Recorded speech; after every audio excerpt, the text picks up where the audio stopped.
Hello everyone, I'm going to answer the question about the grammar translation method. The first one question is about the principal characteristic. The first one characteristic is the goal was to learn a language and its literature.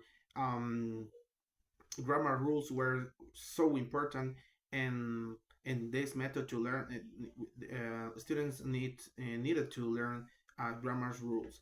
The second the second one characteristic is reading and writing skills were so important um, skills to develop. Speaking and listening skills, um, they were not so important than reading and writing skills.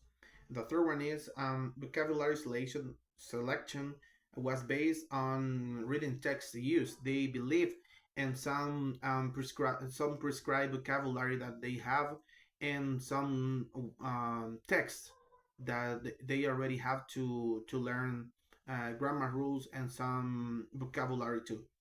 The next one is um, the sentence is the basic unit of teaching. They students try to translate full sentences into the target language, and also they did this activity in an accurate way because grammar translation method is also known by by its accurate, and they found um, some um, some similar words to translate, but in a proper way. The next one is that this method was taught in a deductive way. It means that the grammar rules were taught first, and then the students applied these grammar rules and in creating sentences and translating words.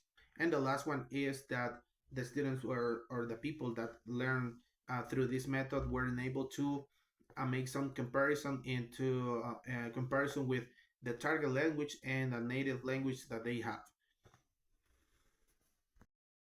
The next question is about the reform movement. It started in the mid and late 19th century. The cause of the reform movement was to lay the foundation for the development of new ways of teaching languages. And after that, race controversy happened, and that have continued to the present day. Question number three: um, what caused the demand for oral proficiency? It was caused um, by the increased opportunity for communication among Europeans. Question number four: mention the specialism. The specialism were C. Marshall and F. Gouin, and they were the Frenchman, and the Englishman was T. Prendergast. The answer to the question number five is the need to present new teaching items in a context that made their meaning clear, and to use gestures and action to convey the meanings of utterances.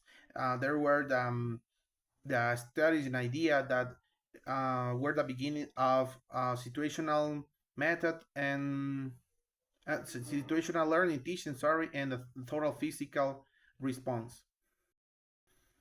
The answer to the question number six about the Phonetic Association, it was founded in 1886, and it was designed to enable the sounds of any language to be accurately transcribed.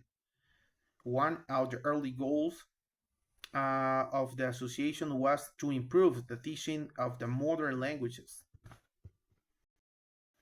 The five recommendations from the International Phonetic Association is study the spoken language, the phonetic training in order to establish good pronunciation habits, The use of conversation text and dialogues to introduce conversational phrases and idioms, an inductive approach to teaching of grammar, teaching new meanings through established association within the target language rather than by established association with the native language.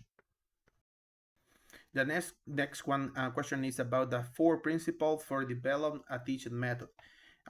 They were careful selection of what is to be taught, imposing limit on what is to be taught, arranging what is to be taught in terms of the four skills, grading materials from simple to complex. Question number 9 is about the theories from the German Wilhelm Victor. Um, he used the linguistic theory. And the last one question is about the six beliefs from the reformers. There are the spoken language is primary that this should be reflected in an oral-based methodology. The findings of phonetics should be applied to teaching and to teacher training. Learners should hear language first before seeing it in writing form.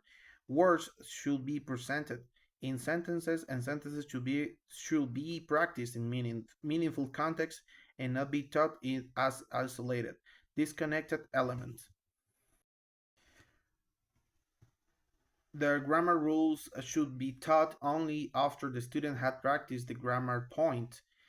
Translation, if this is the last one, translation should be avoided, although the native language could be used in order to explain new words or to check comprehension. Thank you.